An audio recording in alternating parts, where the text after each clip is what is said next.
Okay sir. Kalakkad Mundanthurai புலிகள் காப்பகம், அம்பாசமுத்திரம் வனக்கோட்டம், நமது பாபநாச வனச்சரகத்துக்கு உட்பட்ட பகுதிகளில்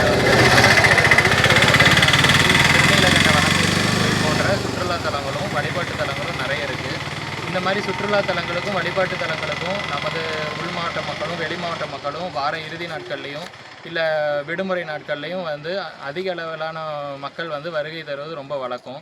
அந்த வகையில் பாபநாசம் செக் போஸ்ட்டுக்கு, அகசியர் ஃபால்ஸுக்கு, நம்ம சொருமுத்தையனார் கோயிலுக்கு சம்மர் வெக்கேஷன் இப்போ மே மாதம் முடிஞ்சு இப்போ தான் ஸ்கூல் ஆரம்பிச்சிருக்கு. சம்மர் வெக்கேஷனால் ஏராளமான மக்கள் வந்தாங்க.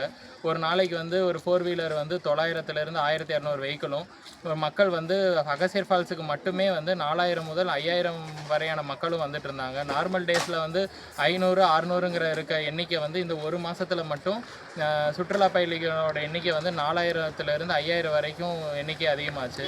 மக்கள் அதிகம் வர இடத்துல அவங்களுடைய பிளாஸ்டிக் ரெகுலராக வர தாண்டி மதுபான பாட்டில்களும் நிறைய குவிந்து கிடக்கிறத கண்கூடாக பார்க்க முடிஞ்சுச்சு.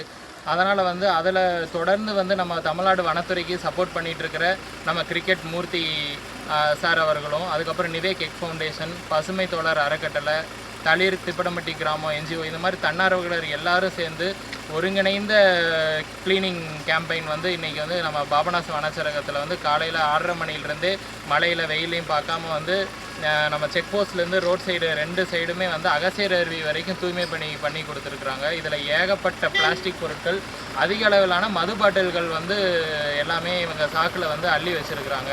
இது இந்த மாதிரி தன்னார்வலர்கள் இவ்வளோ இதை சேகரித்தது நான் பொதுமக்கள் என்ன கேட்டுக்கிறேன்னா, ஒரு சுற்றுலா தலத்துக்கு வரீங்க, ஒரு வனத்துறைக்கு வனப்பகுதிக்கு வரீங்க, களக்காடு முண்டந்துறை புலிகள் காப்பகத்துக்கு வரீங்க, வரும்போது இந்த இயற்கையை ரசிச்சுட்டு போகணுமே தவிர இந்த இயற்கைக்கு எந்த ஒரு உபாதையுமே நம்ம கொடுத்துட்டு போகக்கூடாது.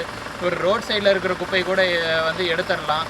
அந்த சாலை ஓரத்தில் உள்ள பள்ளத்தாக்கில் பிளாஸ்டிக் கழிவுகளை போடுறதும், பேம்பர்ஸை போடுறதும், மெயினாக அதிக அளவிலான மது பாட்டில்களை போடும்போது ஒரு க்ளீனிங் நீங்கள் போகிறதே பெரிய தப்பு. அதை நாங்கள் க்ளீன் பண்ணுறது இன்னும் ரொம்ப சிரமப்படுறோம். அங்கே இருக்க முள் செடிங்க பாருங்கள், சின்ன குழந்தைங்க உட்பட வந்திருக்கிறாங்க. உங்கள் கூடயே வாழ்கிற மக்கள் தான் இந்த க்ளீனிங்கும் பண்ணுறாங்க.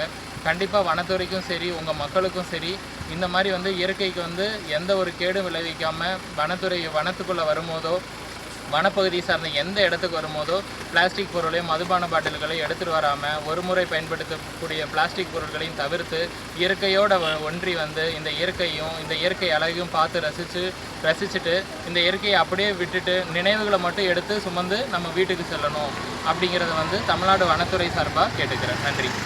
காப்போம் காப்போம் காப்போம் காப்போம் காப்போம் காப்போம் காப்போம்.